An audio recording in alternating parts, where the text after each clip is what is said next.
medically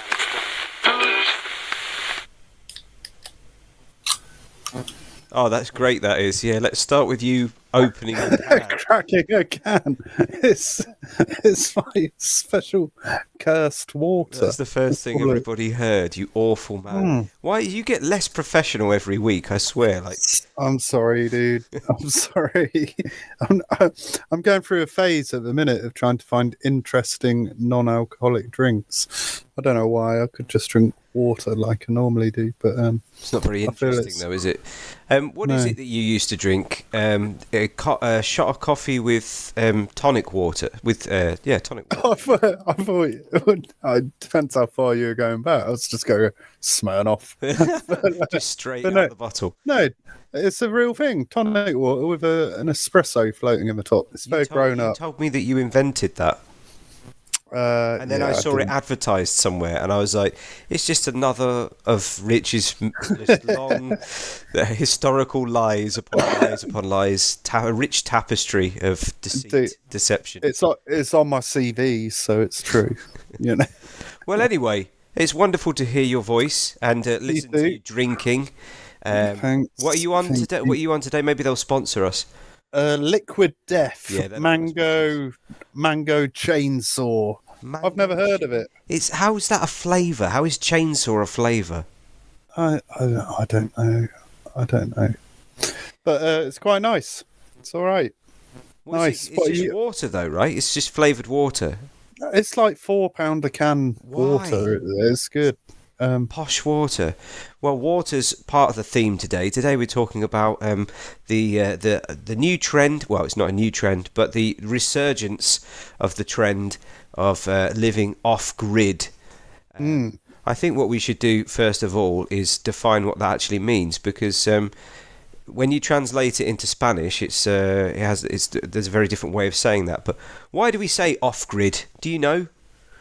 I assume it's something to do with the power grid. It's exactly that. And being detached from that. I think there's various levels, isn't there, of living off grid, which I think we'll get into. But the idea of not having to pay for electricity, that sounds good to me. Yeah, well, you see, in my research, I imagine that we both went down very different, separate paths because obviously I like my conspiracy theories, and a lot of the grid, the electricity grid is really not that old. It's in the UK, it came in around 1920. I think it was just after the First World War that they established the UK electricity grid. So really not that long ago, 100 years ago, just over.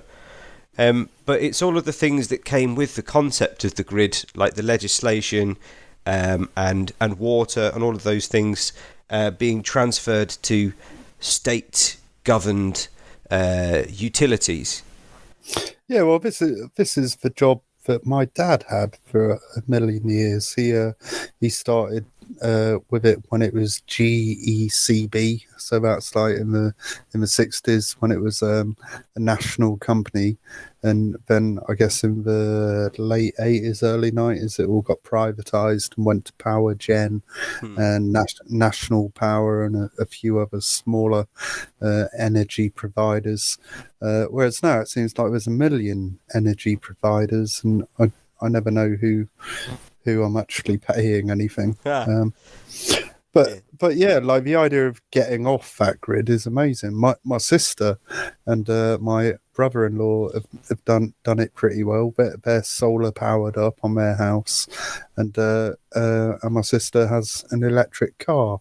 So when COVID hit and everyone was like queuing for hours at petrol stations with nowhere to fucking go anyway, my sister is just riding by, giving them the bird in her electric car that she got on a work scheme and gets fueled for absolutely nothing. So that's what you're talking about there is self-sustainability, which is one of the key aspects of going off the grid. But the motivations for people doing it vary depending on where you are in the world and on the individual as well. But I think for most people, the idea of having control over your own resources is very attractive. I mean, I'd love to be able to produce my own electricity. I mean, you do, don't you? Because I've seen balloons stick to you when you've been at a children's party or whatever. To produce your own electricity. We should plug you into something. But, yeah, maybe. Beyond that, beyond the grid, because the grid is a kind of catch-all term. It's not just the electricity; it's also your food, and I think to some extent, which again we'll talk about later, is your kind of political freedom or a sense of freedom from the state. It's certainly true in Spain. I don't know about England, but when you move out to the village, as they say, for like all of the countryside here, when you move out to the village, there's an absence of law. I'm not saying it's entirely lawless, but you can definitely do things differently, behave differently in the village in comparison to the city. I mean, there's no speed limit, for example. Really? But you got to watch out for donkeys. So it's a kind of, two sides to that coin. What's the bit of Spain that's like separatist? What's that? Is that? You're not going to draw me into a political discussion. No, I'm just wondering if they have like different laws. That's a hot topic at the moment. They don't count themselves. You're not talking about Catalonia. You're not talking about. Yeah. Or I think you'll find it's pronounced Catalonia, but no, it's not. but like, aren't they like, oh, we don't count ourselves as part of Spain, so none of the laws apply here? Are you going to get chased out of Spain? We've literally just had a new. Oh man, it's a conversation that's been going on for decades, and it comes mostly out of. So Spain is very divided into regions, and they have very strong regional identities in each place, to the point where some regions have their own dialects or their own language. Catalonia being the perfect example, but during Franco's rule, during the dictatorship, one of his goals was to create a united Spain, which meant eliminating any kind of fringe cultures or fringe regional kind of cultures, and he banned certain dialectical languages around Spain. So Catalan in Catalonia was banned, and these groups or these regions felt like they'd been kind of suppressed. And when Franco died and democracy arrived, they tried to kind of bring back their regional identity, and Catalonia has been doing that since, with their flag and their language. They speak another language. They speak Catalan. But we had there was an election last week, and it was all hinging on Sanchez, the current president of Spain, obtaining votes from several parties that are separatist parties, or so you should call them independence parties, I suppose, that were involved in a lot of things. It's very complicated. It's got nothing to do with off-grid, and I think. All right, so yeah, I was. I mean, you've banged on about it now for ages. Yeah, I heard you switch your mic off, and you were probably going, "Oh God!" I was picking something out of my teeth. I've just been for a barber. What was it? A chicken leg? A bit of gammon. Gammon, lovely, nice. Or as you'd say, jamon. Yeah, no, we wouldn't say it like that. We'd say jamon. All right, so it's nothing to do with them, but okay. No. Back on track, off grid. Yeah, where off grid. A lot of people in the village, they live very different lives because they're not connected to all of the complications of city dwelling, which is not just utilities, it's also the hustle and bustle and the political aspect and the things that you can do, the things that you can't do. I'm not saying that people go to live in the village so they can walk around firing guns into the air and setting fire to, I don't know, pigs or whatever. It's not that. It's just that you don't feel like as controlled by the state. I think when you're out in Yeah. the open, you've got space, you've got your own electrical source through solar panels, whatever, and you're growing your own food, all of that stuff. So it's more than just being self-sufficient, I think. What do you Hmm. think? I think there's lots of reasons. There's uh, going back to the older cults. We had a podcast on that. If anyone's listening who hasn't listened to that one, it's my favourite one so far. So go and listen to it. But a lot of sort of religious sects will detach themselves from the rest of society, and part of that may involve like not having to pay for electricity, not having to go out and pay for food. I think there's just genuine people who just don't agree with the way that society is at the minute, and a lot of them might have kids or whatever, and just want to raise their family in a way that they find more appealing. Sometimes it's a more old-fashioned way, or a sense of stronger morals or whatever. I think there's a lot of people go off grid for criminal reasons, just trying to escape something in their past and bugger off. And Funny you mention that, because my ex, her brother tried to drown a man in a lake, and he went to... Was it you? No, it wasn't. It wasn't. It was before I knew her. He would have done if he could have got his hands on me. But after that, he went to Australia, because that's where Really? criminals go, and he's just living out there. I'm not going to mention any names because maybe they're still looking for him. Right. But no, I think there's a multitude of reasons, ranging from the completely innocent to the quite debauched. But I don't know. I think each to their own. I think if there are places in the world that are available where you can go and sort of create your own society or your own way of living, and be detached from a lot of the bullshit that 99% of the population of this planet have to put up with, then go for it. I mean, it sounds wicked. I mean, as you know, I'd like to go off grid, and I've been thinking about it. I've been planning it for some time, and I think I probably will within the next year. But one of the biggest challenges for me is that there aren't any women with less than with 10 toes, is what I'm trying to say, out there in the villages. And one of the things that puts me off is not being able to, as a single man, maybe find a partner out in the middle of nowhere. However, maybe some people move to the countryside because they have access to, I want to say donkeys or like cattle, especially I'm about to say some awful things. I'm going to stop myself because we've got 3 people listening, and one of them might be my mum. So yes, I completely agree. I'll give you some more reasons from a list here that I've got, reasons that people go off grid, because they want to become more resourceful, because they want to live off nature, or they want to connect with nature, obviously, if they want to enhance their skill sets. And then community. This does sound a bit cultish already. Yeah. Creativity, that's related to one of the my examples of an off-grid community that I'll share with you in a minute. But yeah, those are the reasons that people go off-grid. But how do they survive? This is what always fascinates me. If you're an off-gridder, you save a lot of money, for sure, because you don't have to pay for your utilities. But how do you earn? What do you think people do?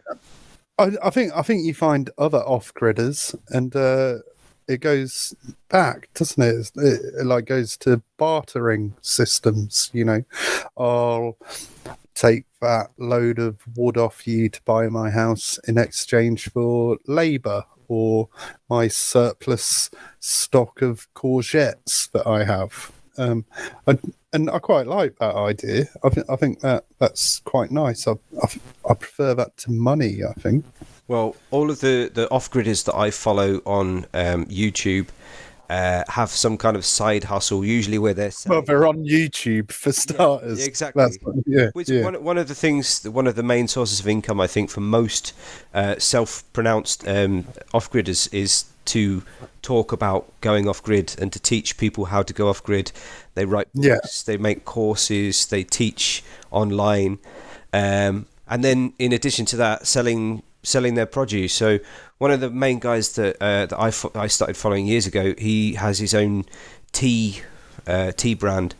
He makes like oh, these yeah. herbal teas, and it's very successful. I think a lot of people like to support it as well because you have a sense of it being more organic, and because it's not connected to like big industries or whatever, you feel like maybe you're getting a product that's a little bit more natural.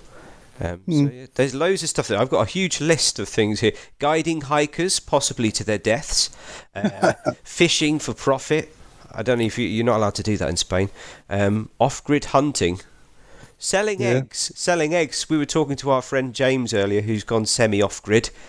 He Hmm. said he was sent us a video, which we're going to play in a moment, of his off-grid setup, and immediately revealed that he wasn't off-grid because there's just an electricity pylon right in front of him. But yeah, Well, he's that's it. I think this is what we're saying, though. There's different levels of it, isn't there? There's my sister having an electric car and solar panels, and there's guys who've dug bunkers in their back garden. yeah. But when we're talking about off-grid, are we really just talking about life 120 years ago? It feels like that. One of my uh, one theory. Well, it's not even a theory; it's a thing. I was going to say conspiracy theory, but it's not. It's a thing. But it's the most likely way that like an apocalypse is going to happen is probably a solar flare. Hmm. Now, the last solar flare hit the Earth in like the very late 1800s, and it was just as the telegram system had been set up, and it fucked it. It just like destroyed it. It Hmm. was working one day, the next day it wasn't. But basically, in terms of electricity and stuff, that's all they had, and communications. If a solar flare was to hit the Earth now and just wipe out all electronics, we would go back to sort of 150 years ago. We'd have to like start looking at steam and getting everything done by horses and all that, and we'd all have to be a lot more self-sufficient. Eventually all the food that exists at the minute would run out, wouldn't it? And one of the theories is it all goes to shit because we become tribal again. We go out hunting. I'm walking down the road, I see I don't know, a tiger that's escaped from Twycross Zoo. And I think, oh, I'll have that for dinner. I go to shoot it and accidentally hit Dave next door's daughter in the face with a bullet, and she dies. You've put a lot of thought into this. Is this a novel that you're working on or something? Well, no, but then like a tribal war happens and everything goes to shit. Well, in that circumstance, what happens to all of the social media influencers? They'll all be out in the street doing like TikTok Just, dances out of I'd trauma. just be just shouting to anyone that would listen. That's what we'd have to do. We'd just have to shout really loud across the continent. I need some form of attention, but you don't. That's the thing. You don't want attention in a post-apocalyptic scenario.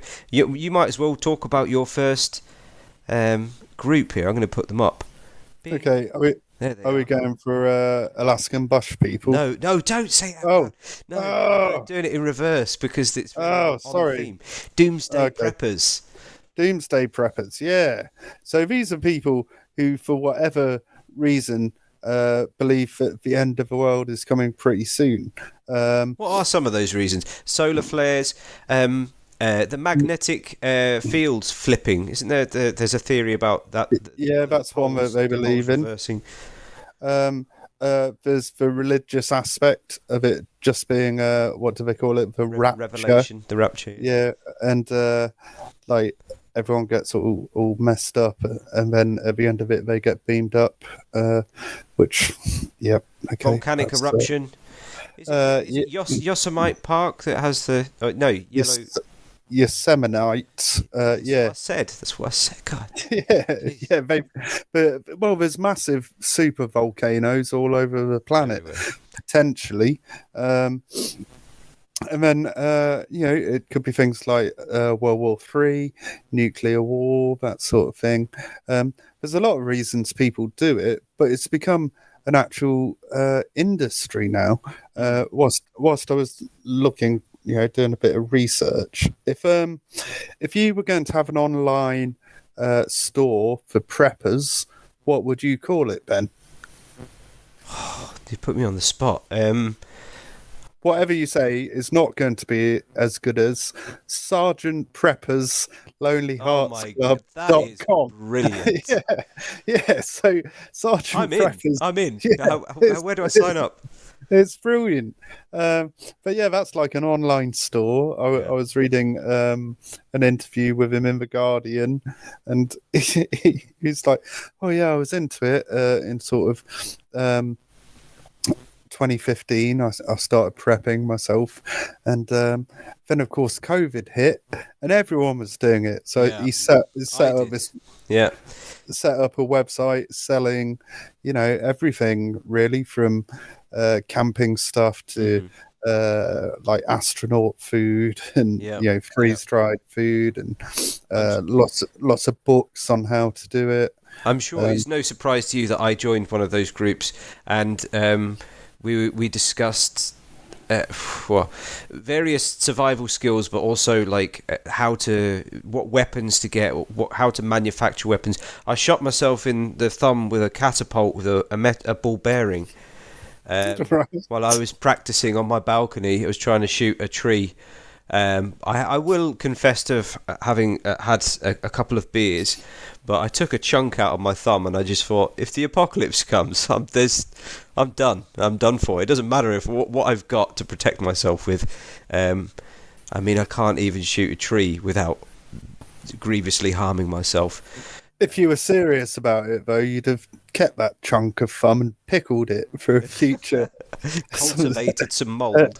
a little snack. But yeah, so he's made a business out of it, and he actually seemed like a really sensible guy in this Hmm. article I was reading. But his business thrives off natural disasters and political unrest. He was like, yeah, so COVID finished, but then the Ukraine war came along, and Yeah. Ukraine and Russia, everyone's shitting themselves about Russian nukes, and he's like, so that was great. And I imagine, when October 7th in Palestine kicked off, he's like doing a little dance and like, "Hey, I'm making loads of money." I So think. it's a funny business to be in, I suppose. But I mean, there's plenty of money to make out of other people's paranoia, but I think that Louis Theroux did a video inside one of the top tier bunkers. It's like an inverse skyscraper. It just shoots down into the earth, and I've not seen all of that. these millionaires have basically they've bought their ticket, to survive. Um, and they've got these luxury apartments with all of these huge air vents and everything. So it's not just the common man that thinks about the end of the world. The elites are prepared as well. Mm. But it just makes me wonder, like, if you've been doing this for decades, as a prepper, do you feel a sense of disappointment when like things don't go wrong? Because you've got all of this Uh, stuff. well, I suppose they'd sort of justify it by saying, "Well, all this stuff is good for 1,000 years, so if Yeah. I'm not using it, my kids use Yeah, it." but then imagine just dying of natural causes. You'd be gutted. Yeah, Okay. yeah. Oh. I mean, another big one that they're scared of is AI, which is what we were Mm. talking about last week. AI could pose a risk if it's not aligned with human values and interests, and in the worst case scenario, AI could cause a human extinction. Yeah. So people are prepping for that. Asteroid impact, that's always one to worry about. Uh, but yeah, the likelihood of these things happening are fairly slim. But Mm. then we had the pandemic, didn't we? Which, I don't know I do know what side of the fence you sit on in that, but like, it could have been a lot worse, you know. Um, and COVID turned out not to be that bad for the majority of people, We but survived it. before that there was that Ebola breakout, wasn't there, in Africa, and that basically melts you from the inside out. If that had have become a pandemic, it's a bit more serious, isn't And emo music. it? Yeah, We survived that as well. That was awful. you're still shitting it over that reggaeton though, or whatever. Ah, yeah, reggaeton. That's a reason to live in a bunker for sure.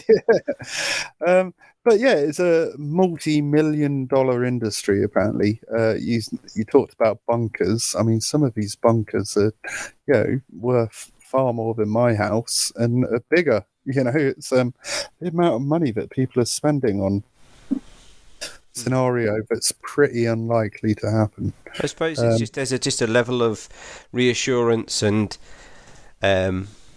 it's not so much self-sufficiency in the moment. It's a sense of being able to be self-sufficient should there be a situation that requires it, which is kind of weird, like preemptive self-sufficiency. I wonder if those people that get into prepping do start to disconnect from the grid in the here and now, or if they're just waiting for the opportunity for the whole grid to go down. I think it varies from person to person, or probably because of the reasons that they're doing it for.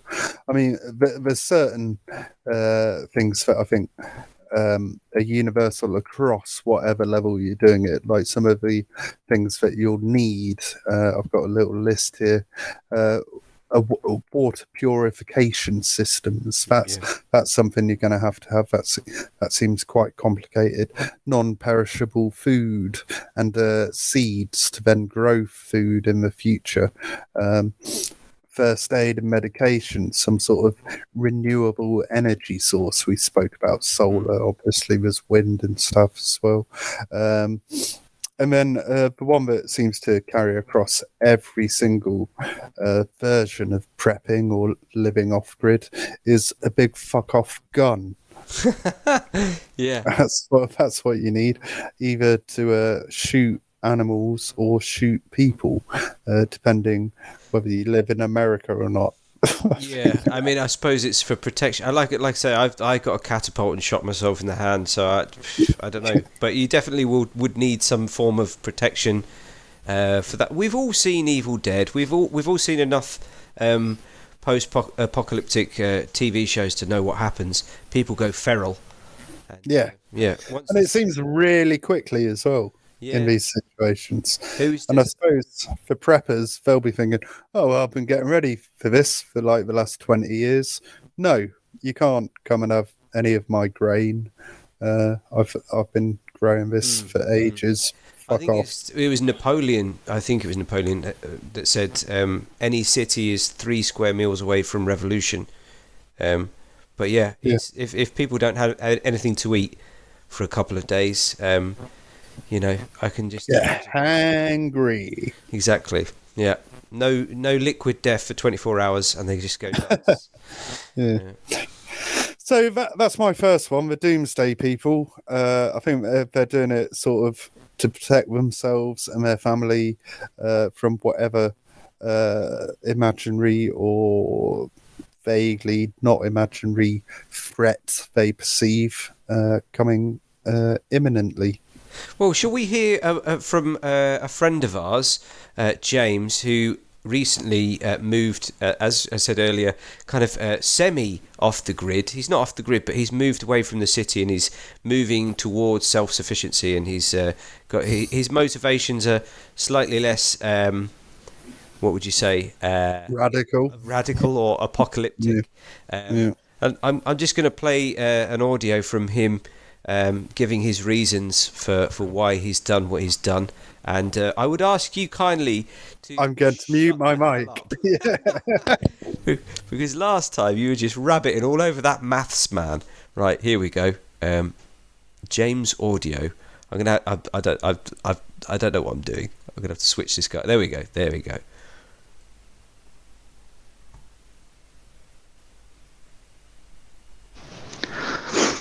We left Sevilla. We've been living in the city for 8 years there, maybe 9 years, and cities before that. And I think for us, it was the right time to get away from the city. People might say, after COVID, just having a little bit more freedom and, getting away from stress. I think that is certainly part of it. But I think, when we found that when we lived in the city, you don't go out as much as you think you probably do. It's nice to have all these things, but like when you say, you got the cinema, you've got gigs, and then you go, well, let's see, how many times I've been to a cinema in the past year? Oh, maybe once.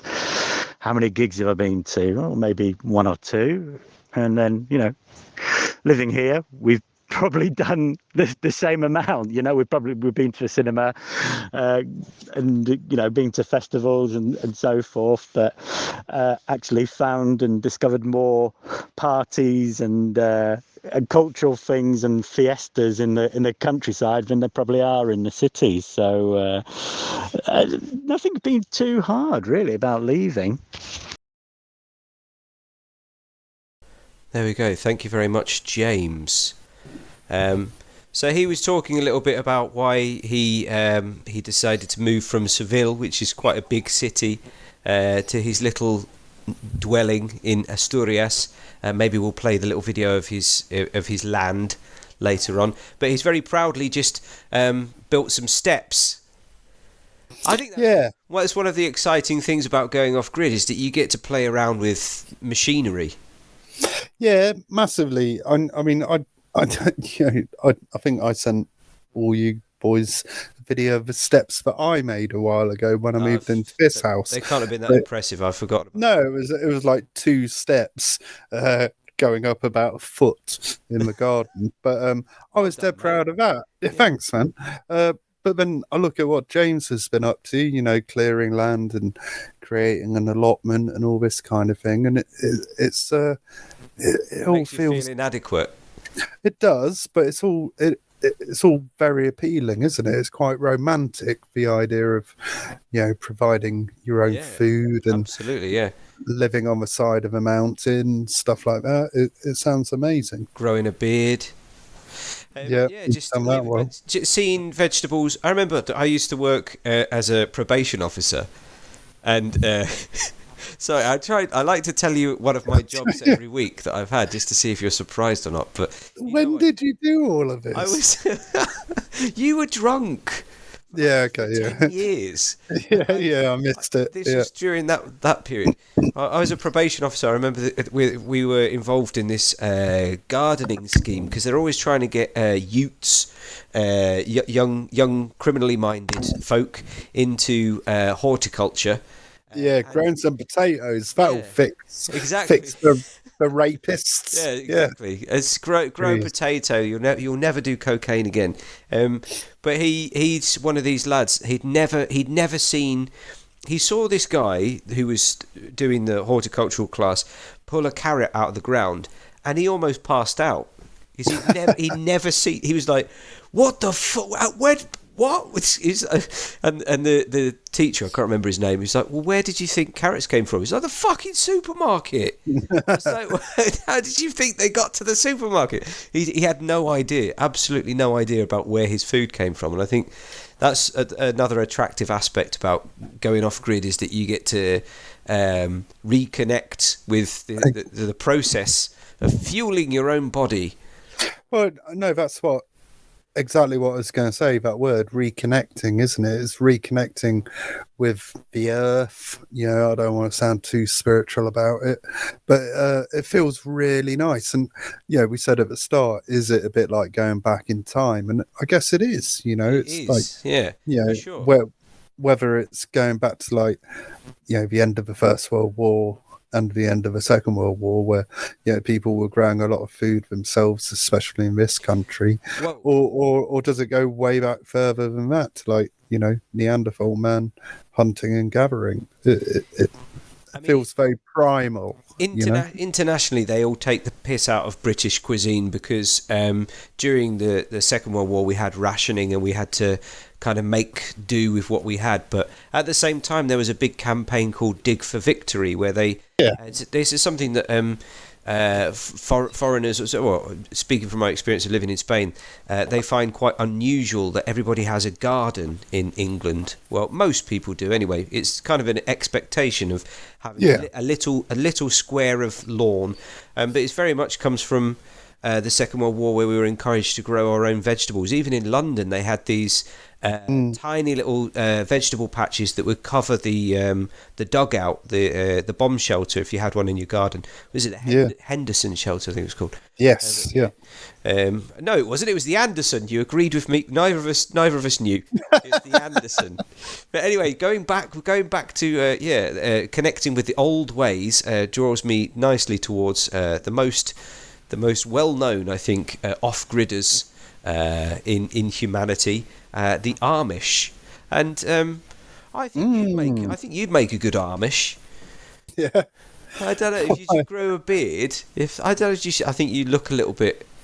You'd fit in with them. I think they wouldn't detect you as an English. You know what that's what they call all the people outside. Yeah. Anyone who's not is an English. Yeah. I like the Amish. I'm glad you've brought these up. I know some interesting Amish facts. Throw some Amish facts at me.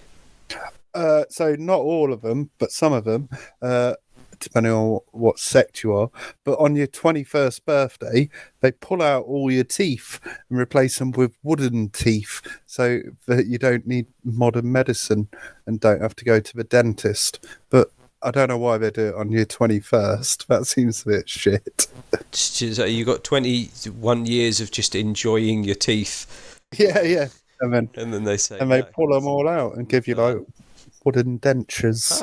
I'm glad that you've got some Amish facts. I'll throw one back at you. The reason for the lack of a moustache in the beard is because the moustache they associated with the military.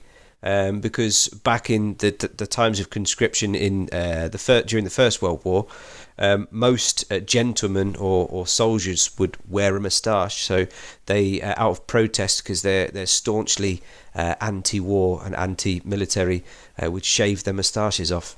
So that's why they have that little beard, that neck beard, the chin strap. They do use modern tools though. So there's what they don't call them sects; they call them affiliations, and the different affiliations. Well, first off, I'll tell you how many Amish there are. There are 383,565 as of 2023. That's the Old Order Amish, which is the biggest affiliation. I think that's a group of affiliations. In the US, obviously, you know where they came. Do you know where they came from? Holland? Yeah, they're mostly Dutch, although they were spread out across Europe. There's some in Sweden, some in, just all over the place. But they kind of, Switzerland, sorry, I said. They kind of dissipated in Europe. And I think a lot of them just followed them across to the US. To Pennsylvania. Yeah. And became a Pennsylvanian Dutch. Yeah. And they don't use modern technology, depending on which affiliation they are. The one thing that most of them don't use is tractors for field work, because they believe that hard work is part of the kind of a biblical code, that you shouldn't avoid hard work. You should be out in the field working. However, that doesn't apply to indoors. Motorized washing machines are the most commonly used. In fact, all of the affiliations bar one are permitted to use washing machines. Pressurized lamps, they can almost all of them use that. Chainsaws, 75% of them can use chainsaws, and pneumatic drills. But the interesting thing for me, because I started watching a lot of documentaries about the Amish during COVID, and again, like we've already said, I think COVID kind of forced people, well, reminded people that there are better ways to look after yourself and take care of yourself. I think, especially in big cities, when we were all trapped indoors in small apartments, the idea of living out in the countryside was hugely appealing. I had friends that, like, basically COVID didn't really exist for them because they were out in the fields. They could go and walk their dogs. It's like I was saying before about the law being different. In a scenario like COVID, like, the police aren't going to go out there and make sure that everybody's staying indoors. So they were just walking around, breathing fresh air, while we were all locked indoors. And that had a big impact on a lot of my students. Say that's one of the reasons that they now are considering moving off grid. But yeah, the Amish. I started watching videos about their lifestyle, and they all, number one, seem incredibly happy. Yeah, happy people. Yeah, they all seem to get on fairly well. I don't think there's a lot of infighting. It feels like they sort of know what they've got. They're all right with it until they turn 18 and do that Rumspringer or whatever it's called, and see a girl in a bikini in Florida, and then it all goes to pot a little bit. Yeah. There's some commendable aspects of their community. I think, like, for example, they have their own school system, and the kids only really stay in school until I think they're about 10, and then they start learning like life skills and trades. So they all get into a trade, which is usually agricultural, building or construction, or something that is useful to the community on large. But that the community aspect is the strongest element of being Amish, is that you're always contributing. Everybody's helping each other all the time. And I think that's what communities all over the world used to be like. It depends where you are in the world. But when we think about 120 years ago, when the UK was off-grid, you would speak to your neighbour. You would ask for help if you needed something, or you would share tools or whatever. I don't think we really get that so much in the city. Have you tried talking to someone in the city? Oh my God, it always ends in violence. Yeah. I mean, yeah, that's a bit what James was saying when I had the conversation with him earlier. He's actually met more people living out of the city than he ever did living in the city. And there does feel like a stronger sense of community, which is a little bit lost here, isn't it? Like, we've got these neighbours. They're nice. They're nice enough. They keep hinting at me that I need to cut down this tree in the garden. So I bought a chainsaw and I started cutting it down. And like, a lot of it sort of landed in their garden and damaged some of their furniture, which they weren't happy with. But I imagine if they'd have been Amish, they'd have helped me rather than just let an idiot Staring at you. Clearly, someone who doesn't know what they're doing climb up a fucking tree with a chainsaw and gout, which is not a great combination. So yeah, I like the idea of helping out in the community. And yeah, it is something that you miss when you're in the city and stuff, I suppose. Well, one of the strongest aspects of being inside the Amish community is, and one of the reasons I believe that they appear to be happy, at least, is that they're completely disconnected from the media, and from all of the things that are going on in the world. None of it affects them. Yeah, negative or positive, it doesn't happen. It doesn't happen in their lives. I saw a documentary, it's quite a while ago, and it might have been Escaping the Amish or something, which I think was quite a long-running TLC series. But they showed this Amish kid a picture of Britney Spears, and he was like, "No, I don't know who that is." And then like Michael Jackson, they showed him all these famous people or whatever, and no clue who they were, and just weren't influenced by any of that stuff. And I suppose that's quite nice, isn't it? If you're not influenced by media and that, you just become you and be whatever version of you're naturally meant to be, which Yeah, that's quite appealing, You isn't it? don't have to. There's no competitive element in terms of like who's got the best trainers because everybody's got the same hat and beard. Yeah, Like you yeah. don't. None of that But, exists. but then is it who's got the best beard? Do you think? Oh, Do you, maybe it might do you be. think it comes out in other ways? Yeah, maybe like, here, like look at that guy's hat. Is yeah, it's a bit tatty around the rim. And then the women are like, "Oh, my jam is better than your jam." I don't know how I made that sound sleazy. I It's didn't mean to, disgusting. but you know, And my they do. my Another thing they do is singing. I've seen them. I've seen loads of videos of them just bursting into song. yeah. They just seem like a happy bunch. One thing that I'll add before we move on to the next one is, although they've had 75 people from outside of the community enter the community in the last. What ever? No, but in the Oh, last like 40 years, I think. God, that's nothing, It's is it? nothing. It's a very close community, and you can understand why that's a problem genetically. But Yeah. in terms of the genetics and congenital conditions, they don't actually seem to have that many problems. One thing that you will enjoy is that they have a very high incidence of dwarfism. Yes. I Yes. didn't know that, but apparently there's a lot of Amish dwarves. Where? They never Amish, put them on the you're not documentaries. allowed. You're not allowed to see them. They're not for you. You're not part. You've got. If you grew a little bit more of a beard, you might be able to infiltrate. I'm going in. Go and I'm find them. going in. But yeah, generally they have like the more or less the same number of congenital disorders and conditions as society on large. So that's actually Okay. quite surprising because it's quite a close. I think that they encourage the younger people to find a partner in another Amish community, so they're not kind of keeping it too close. But Yeah, I think they are quite spread out, aren't they? In terms, and they're probably quite sensible with it. You know what I mean? Like, they've just established an Amish community or colony, if you want, in Latin America. I was reading really? about earlier. Yeah, they've just moved over there. They moved to was it? Where was it? I think it was. I can't remember. I think it was Mexico or somewhere, and they were there for like two. Oh no, here it is. They moved to Argentina in Oh, wow. in 2020. 50 of them.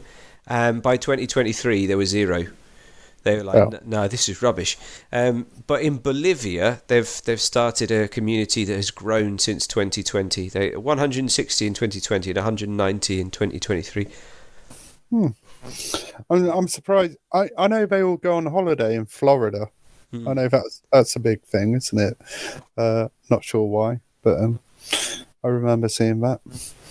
Yeah, I think they're nice people. Yeah, I want to join.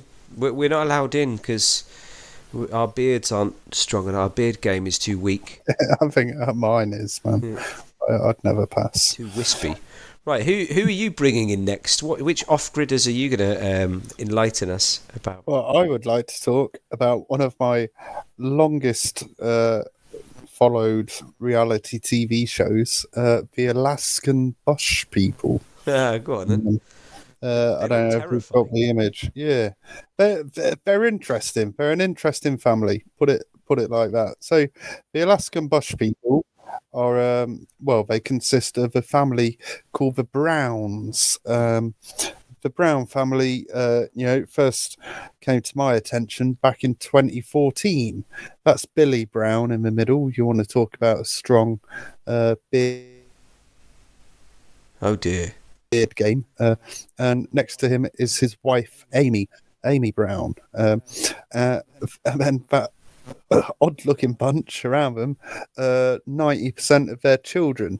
They've got a couple of other kids who went, fuck this, I'm just going to live in a city, and didn't really get involved. But yeah, so they were part of a reality TV show that started in back in 2014. Billy Brown claims to have always wanted to live in the wilderness, in the middle of nowhere in Alaska, and they'd had various attempts at this. Previously, they lived on like a big houseboat and just went up and down the river, but something always went wrong. so like the boat sank, which was a big downer for them. Now, they're an interesting family. I spoke briefly about reasons why people want to get away and maybe end up living in, especially Alaska. There's a lot of dodgy people in Alaska that tend to be running environment as well. Well, yeah, a lot of people tend to be running away from something else. Both Billy and Amy have a criminal history. Now, Amy is slightly less interesting. She had a history of a welfare fraud, and got in some trouble about that. Whereas Billy, the father of a family, has a criminal history of horse theft, which feels like a perfect reason to fuck off to Alaska. He's already a cowboy. Yeah. He had quite an interesting childhood. His mum and dad were like really big industrialists and very, very well off. And they both died in a plane crash in like the 50s or early 60s, I think it was. And this seemed to have set Billy on a bit of a path that just sort of... He never felt like he fitted in after that, and he became a bit of a hippie. I think he was in a biker gang for a bit, so he was always on the fringe of society. And then he met up with Amy, who was also like a bit of a hippie, and eventually they just decided to pack up, move out. They lived on this boat. That went wrong, and then they just walked onto a patch of land in Alaska, which you're allowed to do if there's lots of areas in the wilderness of Alaska that they actually want people to inhabit. So they say, like, if you can get there, it's yours. You just have to go and put in a claim. It's massive, Alaska. No people. I think there's something like 8 bears every square mile, which is terrifying. And yeah, so they moved on to it and have raised this family. Is it a swamp? Why are they all stood in the water? Alaska is mostly like lakes, isn't it? And when you're living off grid, you want to be next to a lake because that's your source of water. No, but so they had all these kids and they were all growing up quite nicely. So there's Maps. He ends up being an alcoholic. Then there's a guy called Bam Bam, which. Well, he's called Bam Bam, so he's screwed. Yeah. Another one called Bear Brown. Tell me about the priest. What priest? There's a guy in the picture that stood to the right of. Oh no, Billy. No, that's not a priest. He's either a vampire or a priest. Yeah, that's this guy. That's one of the sons, Noah Brown. His full name is Noah Dark Cloud Brown. Which, it's like they want them to turn out the way they turned out. Well, he's the inventor of the group. To be fair, he's quite handy. He can make stuff. He made a washing machine. You were talking about human skin. Yeah, but he's also like the creepiest. I don't know, just the creepiest, nerdiest a crucifix guy. It's got he looks like something out of a Blade film. Well, because they're so like limited on what media they've seen, especially the older kids like Matt, Bam Bam Bear. There's one called Gabe who's just got ADHD. He's constantly running. He never walks anywhere, and he's just always climbing trees for no reason and setting shit on fire. He's totally got ADHD. If he was in like a city, they'd benzo him up straight away. But they all develop these like sort of really odd personalities. The other thing they develop is why? Well, they end up with this weird accent as well, which is just really it sounds like nothing else at all. That's quite interesting, actually, because I suppose if they're so off grid that they're not actually around any kind of community, your accent isn't influenced by anything other than your empty surroundings. I don't know how. Like, I guess they sound like their parents, obviously, and. Well, no, oddly not. It's a really weird combination of probably should have got some audio, but if you're on YouTube when we're finished, go and look up Link in description. Yeah, we'll do that. And there's also two daughters. There's a Birdie, who is a hook, crooked toothed, witchy looking wench, and then there's their youngest daughter, Rainey, who I can say this now because she's like 23, but like she was like the most normal, and I think she was quite young when it started. She was born in 2002, and I think what year did I say it started? 2014. So she was a child when it started, but grew up with a little bit of outside influence. And out of all of them, she's normal. And she's very attractive. The rest of them are all fucking freaks. I see they've got access to firearms as well, which is slightly... Of course, yeah, firearms, and they do a lot of hunting. They do a lot of really cool stuff. Like in Alaska, you've got the salmon rivers, and so they wait for salmon spawning time, and they're just pulling salmon out, and then they like preserve them in salt. And this all goes on for years with various like disasters in between. Like they have one camp that burns down, they build a log cabin, I think it got like eaten by bears, the whole place. They went into the city for a weekend and came back, and it had basically been eaten. And as time goes on, from like 2014 all the way up to 2022, the boys, being boys, they all want to find women, they all want to find a partner. So that means they have to go back into the city, and most of the boys end up getting married to like women from the city or mostly Alaskan women. A lot of them are like quite nice, and they end up having kids together, and all of this eventually sort of dilutes the family a little bit. And whereas before they'd live in like one big house, or one big sort of, they'd call it a barn, a bit like the Amish. They'd raise a barn and all live in there and be all self-sufficient. Eventually they start getting their own little properties on the land, and then Noah gets married and has a kid, and his wife doesn't get on with his sister.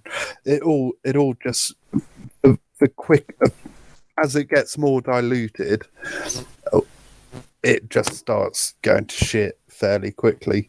And it all culminates with Billy dying, unfortunately, a couple of years ago. And since then, they've all sort of gone back into regular life. None of them live in the wilderness anymore. That's strange. It's not something that you see very often, is people returning to the grid. Off grid and then coming back to society, because I must feel like you when you experience that level of freedom, like you say, this one of the mad kids, I suppose it's Bam Bam, running around all over the place, climbing trees with a gun in his hand. You can't really do that in the city for very long. But that guy, the ADHD kid, I see him on TikTok all the time now. Yeah. He's just living in an apartment in California, just doing live TikToks. It's like, that's actually quite sad. That's depressing. It is a shame, because so much of what they had going on there was amazing. And I think basically Billy, bless him, I think he was a fairly nice dude, but he was just a bit of a dreamer and probably didn't plan as well as he could, and it was his dream, and his wife shared that dream, but Well, it wasn't planned out well enough. their reason for going off grid being to escape the consequences of their criminal lives, and going off the grid and then coming back again leads me nicely to what will possibly be our final off grid group of the evening, which is the Slab City. I love Slab City. Yeah, that's your kind of place, isn't it?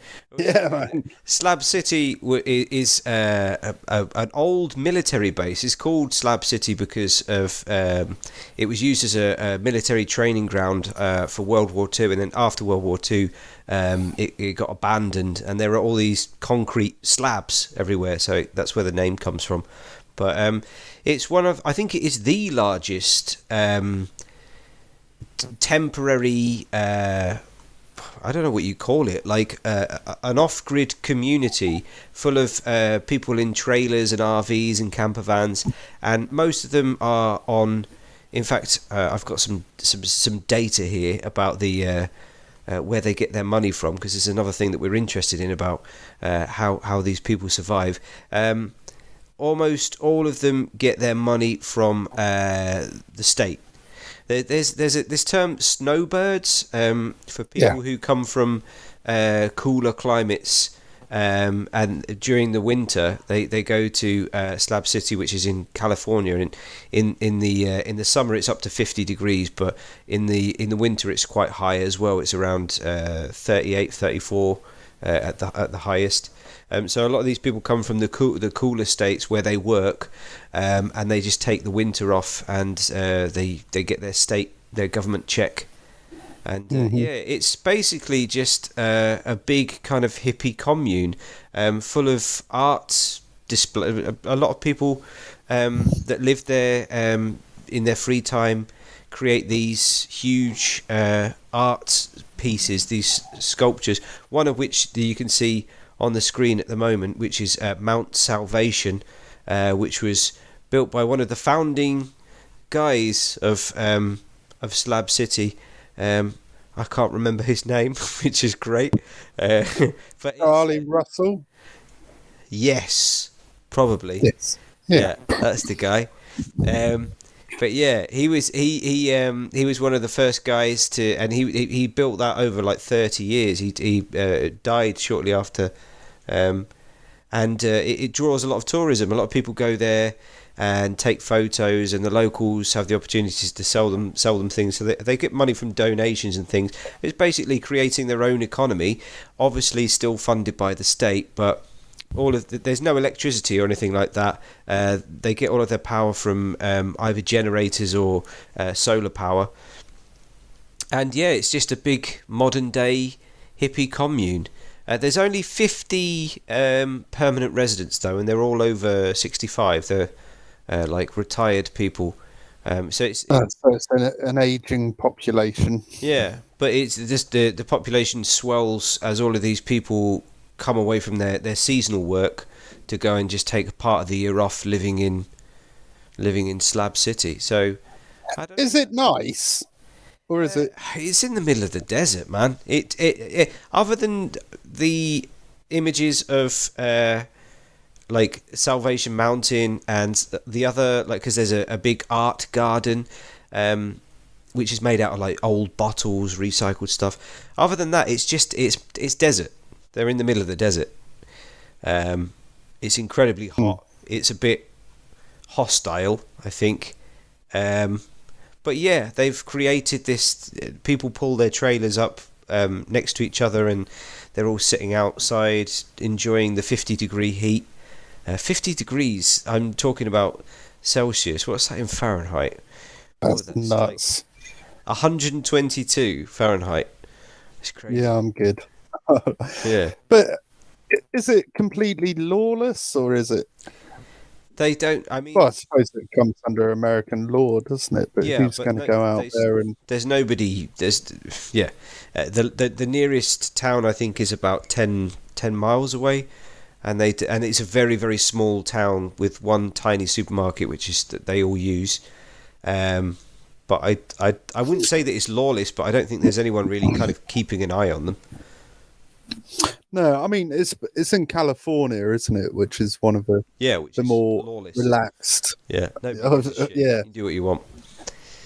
Yeah, no, I've come across Slab City in my ongoing addiction studies. I know at one point they did have a big crystal meth issue, Yeah.